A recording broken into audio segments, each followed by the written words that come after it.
আসসালামু আলাইকুম, আমি ডাক্তার সিজান সরকার। আমার পাশে আছেন মোনার মামা।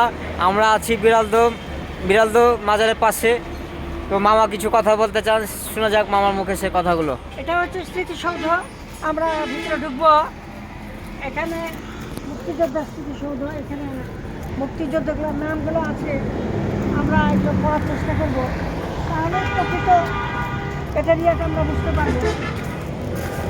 12ই এপ্রিল 1971 মহান মুক্তিযুদ্ধের প্রাক্কালে মুক্তিযুদ্ধের অন্যতম সংগঠক মরহুম কাজী আব্দুল আওয়াল, প্রতিষ্ঠাতা সভাপতি পুঠিয়া থানা আওয়ামী লীগ এবং সাবেক সহসভাপতি রাজশাহী জেলা আওয়ামী লীগের নেতৃত্বে বিড়ালদহ সম্মুখ যুদ্ধে শহীদ গণনা।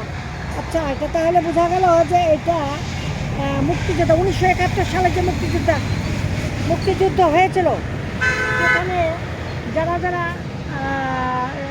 শহীদ হয়েছিলেন শহীদগণের নাম, যেমন শহীদ মৌলভী আব্দুল হাসিব, মোট 72 জন। মোট 72 জনের নাম আছে, যেখানে আপনারা ক্যামেরাতে দেখতে পাচ্ছেন।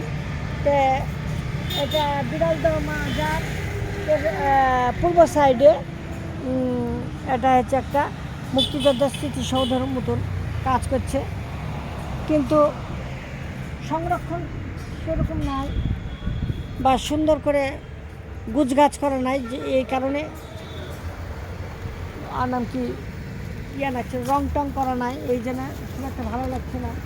কিন্তু এটা এক সময় হয়তো খুব জাঁকজমক বা ছিল। তো